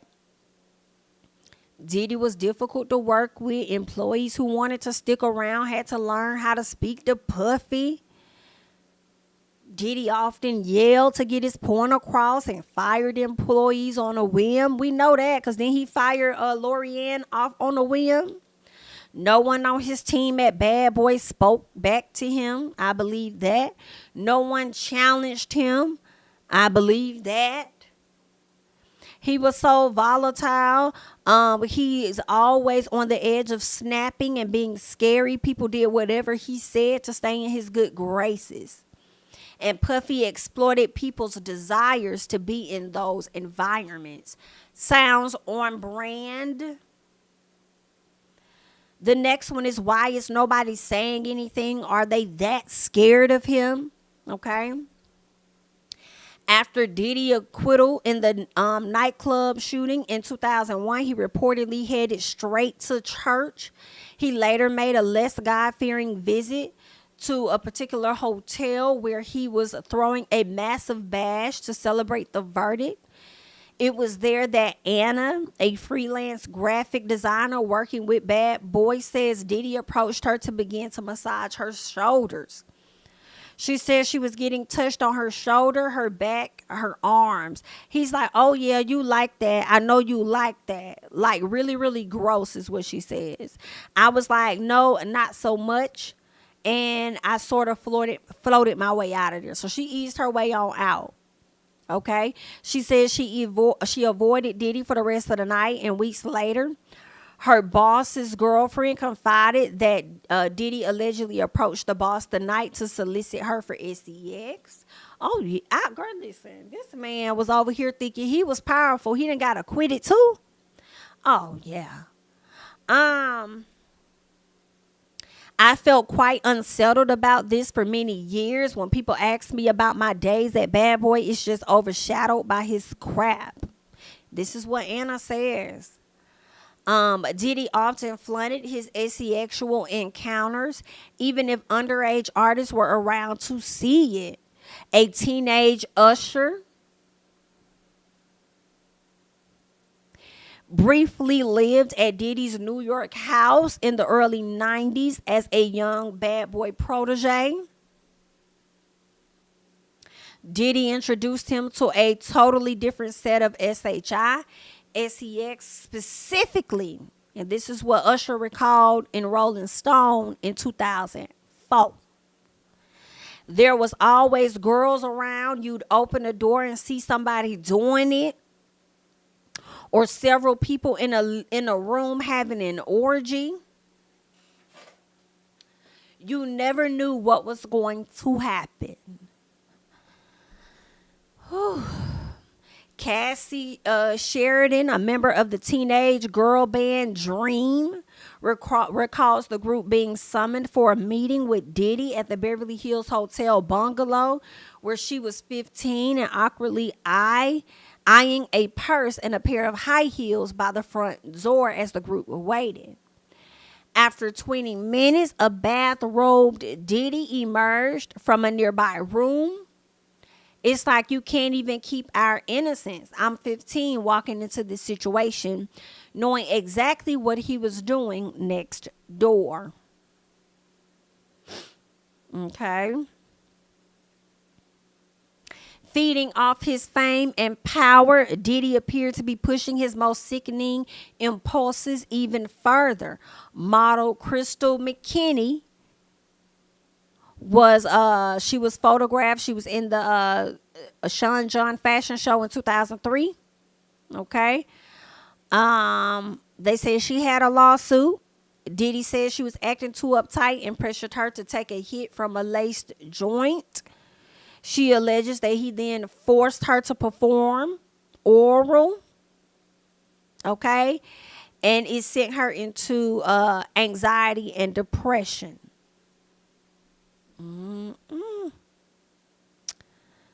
Let's see what else. Not long after, between the spring and fall of 2003, a 17-year-old girl was out one night with friends in Detroit. And she says that she was also violated by Diddy and President Harve Pierre. That story came out, and we remember that. They were trying to get it thrown out because I guess the person doesn't want their identity released or whatnot. Let's see what else. A lot of this stuff we went over. In a 2015 appearance on Breakfast Club Radio, Diddy described the deal he offers his girlfriends. I'm in a relationship with you. 25% of your time, you're going to just feel like, oh man, I hate being here. This guy cheated on me. He lied on me. But then there's 75% of I'm going to make you the happiest woman in the whole wide world. I'm going to be there to support your dreams. I'm going to be there to hold you, listen to you. I'm going to be there to be your best friend. And you think Cassie felt that way 75% of the time, sir? And I promise you'll smile the most. You know who I am. This is what it is.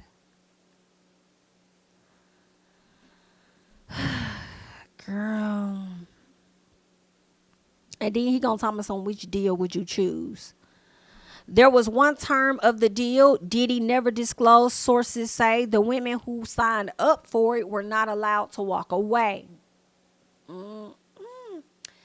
Damon Vasquez, a former Bad Boy intern, says that Diddy and Lopez broke up. Diddy had staffers camp outside MTV's TRL studios with signs to win her back. Wait a minute. Who is this?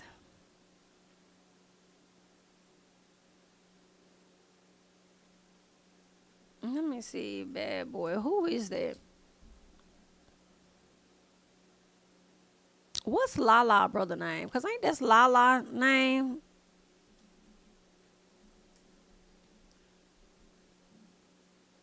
Lala Anthony. What y'all giving me? Oh, Christian. His name Christian. Okay. Let's keep going. Combs had staffers camp outside the house or outside TRL studios. Cassie claimed that every time she hid, Diddy's network of operatives would find her and try to get her to return. All right. What else are they saying? That Burroughs believes that Diddy losses at a young age, especially the murder of his dad, took a toll on his relationships. He is fortified now with the money and the power, but abandonment and the act of leaving can bring about vicious results, and the women catch it the worst. Didn't I say that earlier? That's what it's given. He dealt with some type of abandonment issues. You don't leave me, I leave you. And because of that, I feel like he definitely had a hand in B.I.G. Ain't nobody finna tell me that different. Now, I don't know about the Tupac situation for sure, right? But I do feel like a person that's in that position for respect, power, all of that, he saw the benefit of what was happening with Tupac and how that label was so profitable. Because listen, they just said how he studied Tupac. So not only did he study Tupac, he had to have studied the label as well. So knowing and paying attention to what their, I don't want to say streams, but I'm gonna say numbers. What their numbers were doing, and then to line it up so appropriately to where this man gets clapped right after Tupac, it is gonna look like it was a retaliation type of situation. Like this was a well thought out thing, and I hate that for B.I.G. I really do. And I don't think I don't think his mama ever received anything, benefited anything off of her son's death. I really don't think so. Not from Diddy. They go on to talk about Kim Porter, who passed away from lobar pneumonia in 2018. They said their relationship was terrible, according to two sources who claimed Diddy physically harmed her. I remember Kim used to go through a lot of stuff. If you live around them, you get to see the toxic relationship. I think every relationship he had that I experienced around him was like that. Let me tell y'all something. I really feel like this. If you will subject children to your sex capades, then you would also subject them to physical abuse. With that being said, I'm having a really hard time watching Christian wanting to be the exact image of his father. And I hate that his mother is not here to let him know you are not your dad. That man had his own path, and his own history is a result of who the hell he is today. That is not you. That does not have to be you. He needs somebody in his ear, because if not, you finna be down this same road. I hate to say it, Diddy's dad met his demise a certain way for things he was out there doing, and then now here you are. And Christian, get it together. Okay? Let this be an example of not what you need to be, but what you don't need to be. Okay? I do feel like that young boy witnessed the physical portions of his parents' relationship, and I'm damn sure he saw his mom cry a lot. But you want to grow up and be still just like that man. But you know, kids love their parents. You could not be in their damn life for many years, honey. You could go away, not call, say happy birthday, give a dog ass hell about them. And they still gonna have their heart and want to show up and want to be there for you because they still yearning for that love. And you know, I'm gonna let y'all do what y'all choose, okay? Now they say Diddy and Kim first got together in 94 and dated on and off until 2007. So wait, when did he date J-Lo? Was that before Kim?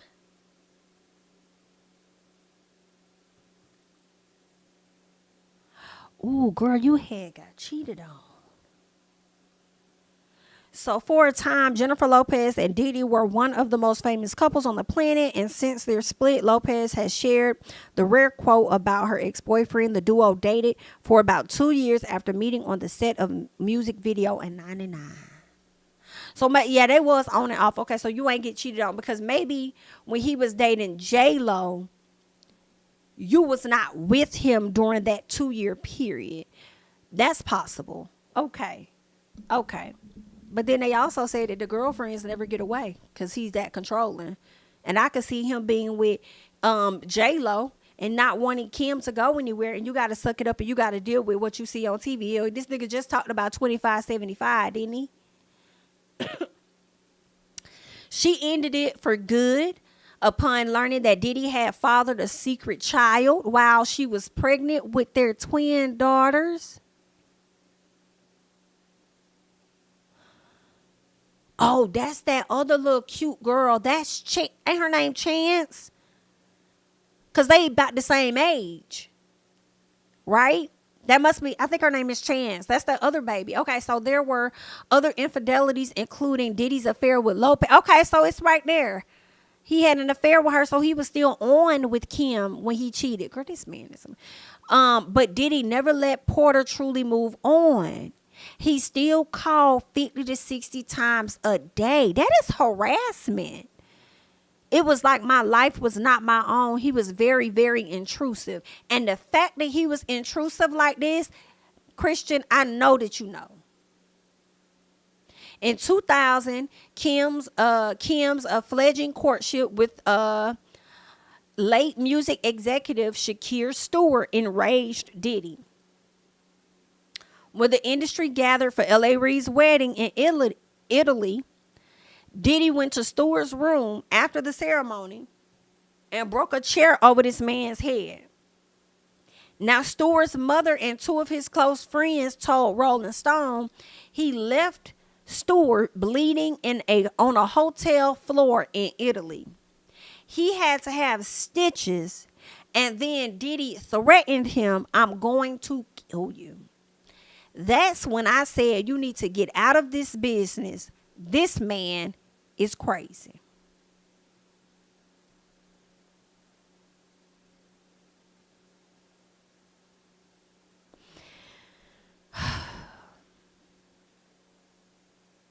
Girl, I feel like the people normalized a lot. Okay, so they say I've noticed him kill a lot of people's spirits, okay? Y'all know by the mid 2000s he was working with Faith Evans, Total, Craig Mack. Craig Mack. I don't think Craig Mack liked him at all. Didn't Craig Mack pass away? Yeah, Craig Mack couldn't stand Diddy's ass. He couldn't stand him. Because I think Craig Mack was signed to Diddy first, and then B.I.G. came along after that. But then, instead of Diddy continuing to push Craig Mack like he was supposed to, he decided he was going to push Biggie. That became the forefront of the artist and had Craig Mack just sitting there. So his career just kind of like withered away. That's crazy. But Craig Mack did not with Diddy at all.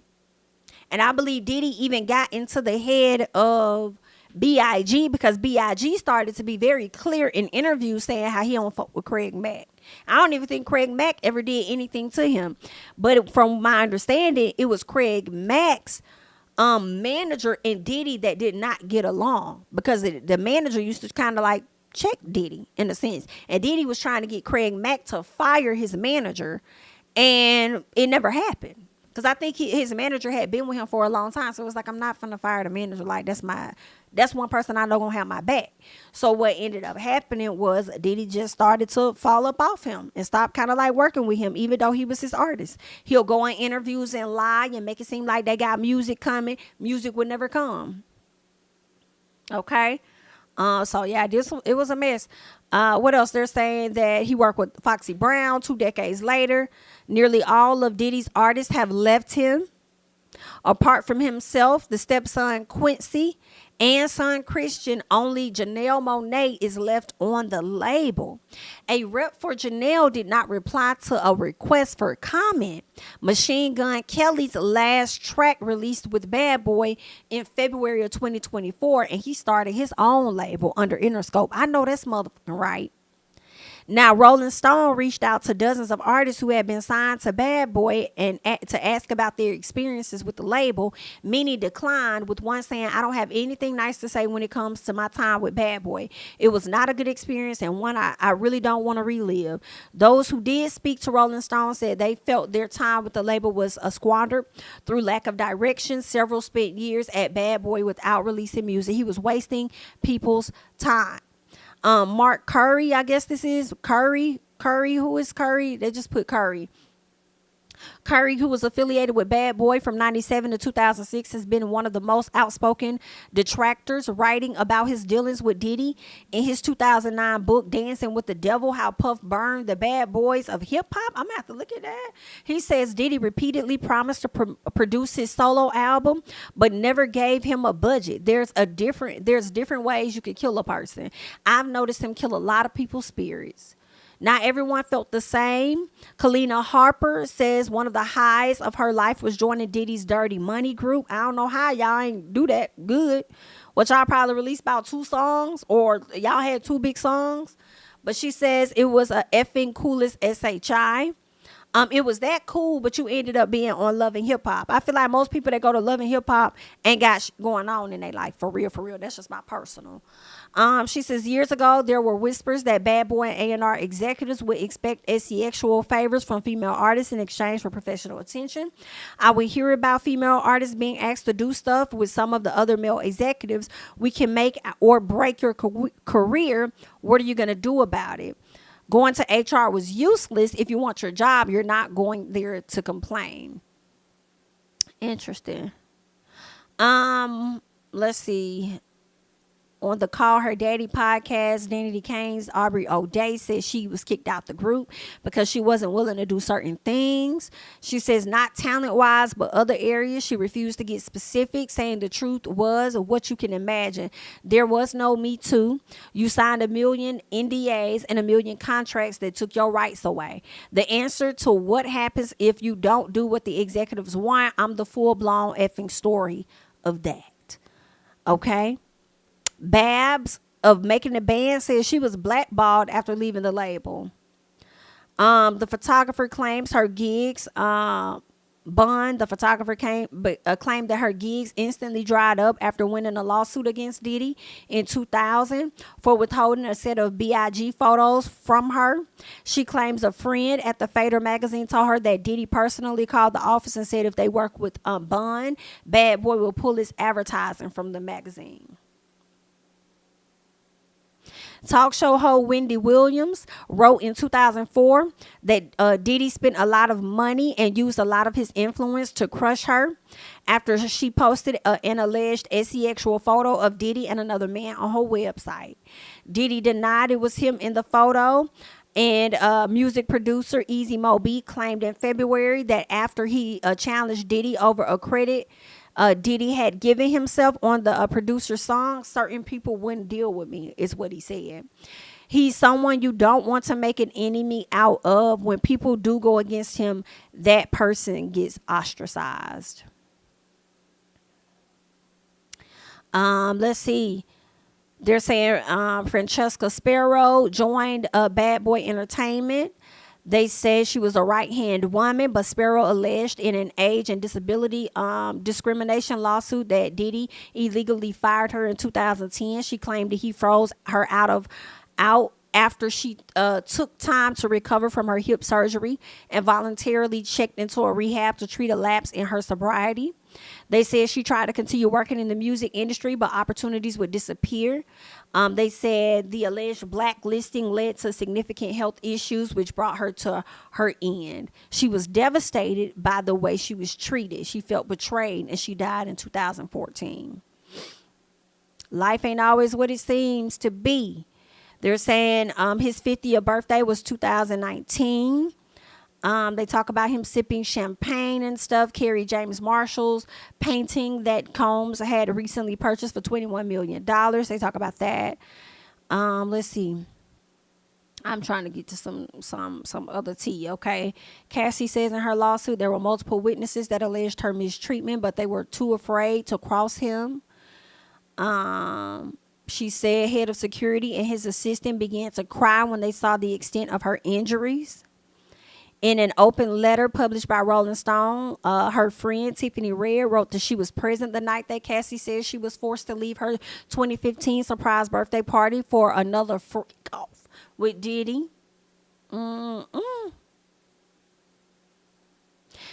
She recalls seeing Cassie backed up against a wall with Diddy cursing her out. Said that Cassie returned later that night sedated, while Diddy screamed at her, at Tiffany. Said, tell your friend she wants some birthday. I flew all the way from Miami. She gonna get this birthday. DICK.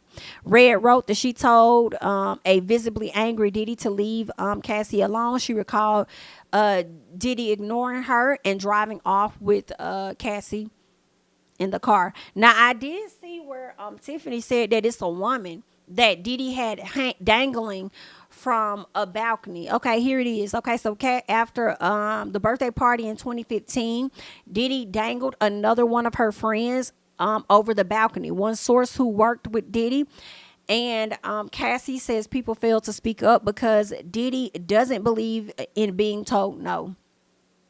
And if you get caught up in the wrath of that, it can be very dangerous.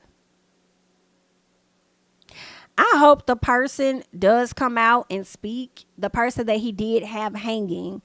I hope that she does come out and tell her story. Because that's terrible. Let's see. I'm just sure, girl, it's so much. I feel like a lot of this stuff we kind of went over. Let me see. I think this is more so about the Jane Doe and that lawsuit.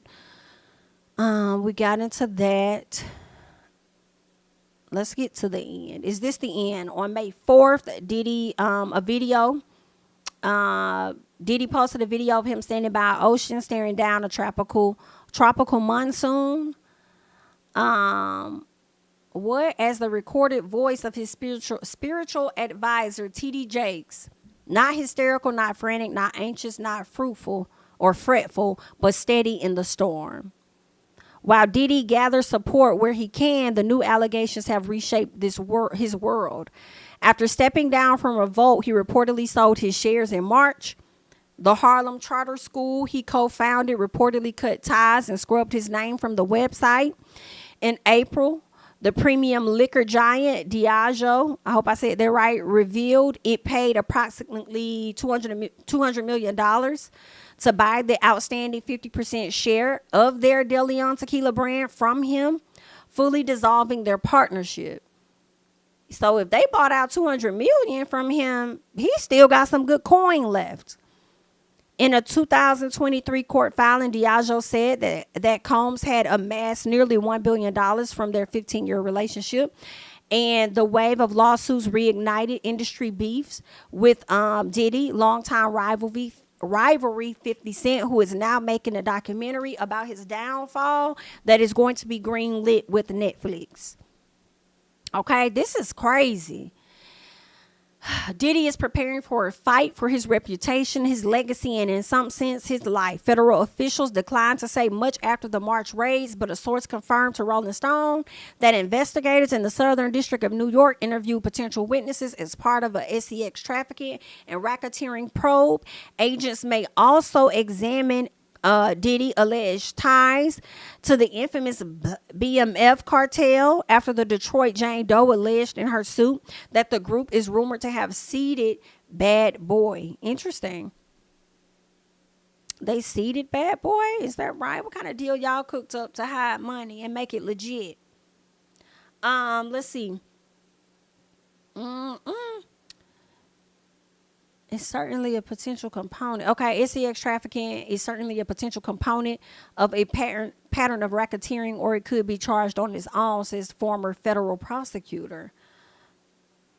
Girl, he finna go down. He's known to sport a gold medallion. We got all of that. This time may be different as more accusers and associates emerge with hellish accounts of their time with Diddy, as more voices hint that there are darker stories still to be uncovered. He stands exposed in a much harsher light. To some, his claims that his brutal 2016 attack on Cassie represented a rock bottom from which he has since recovered doesn't ring true. One source who knew the former couple says the mogul rage was always on the verge of creeping out. Rock bottom must be his personality. I've never not seen this person.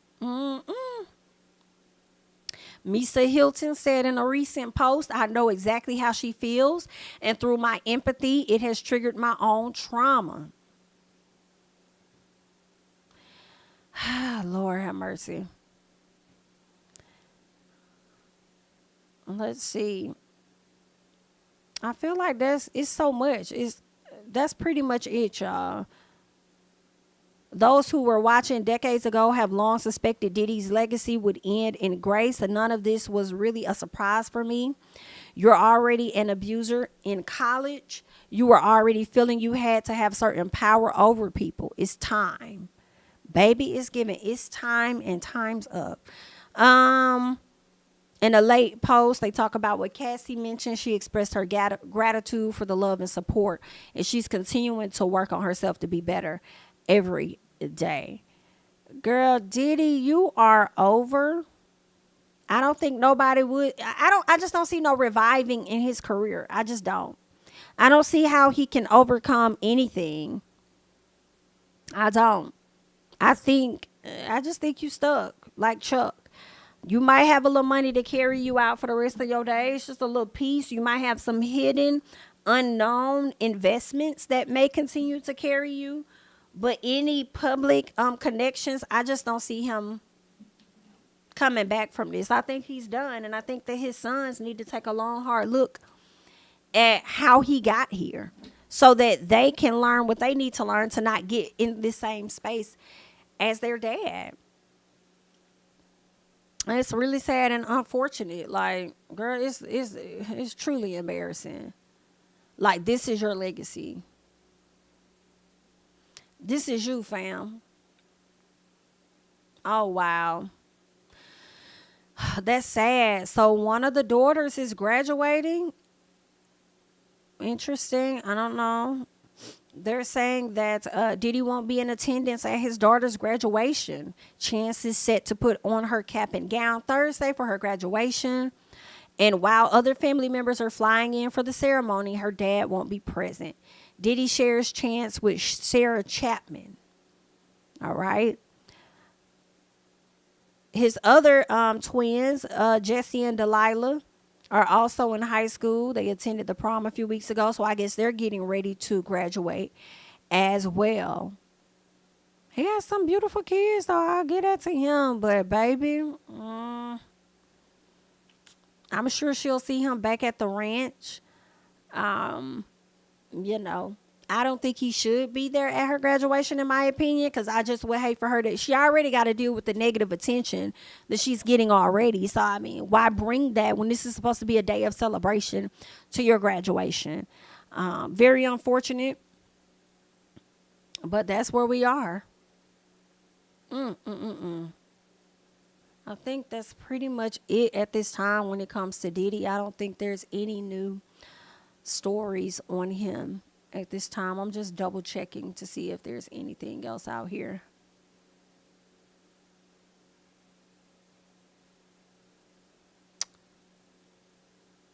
Let's see. Okay, that's the guy that Diddy had. Oh my. Okay, yeah, I think this may be it, y'all. All right, so that's all that I got at this time. I just wanted to come to y'all so we can get through this article together. And that's really it. It's really devastating. It's sad. It's devastating more so to the victims. It's embarrassing for his kids, especially the daughters. And I'm sure it's embarrassing for him too. You've been getting away with a lot of SHI for a long periodically time, and here we are. I just wish that a lot of people in the public eye that have contributed to trauma upon people, sexual, physical, all of that, I wish everybody would be held accountable in the same way as Diddy. I wish they all were exposed. I really do.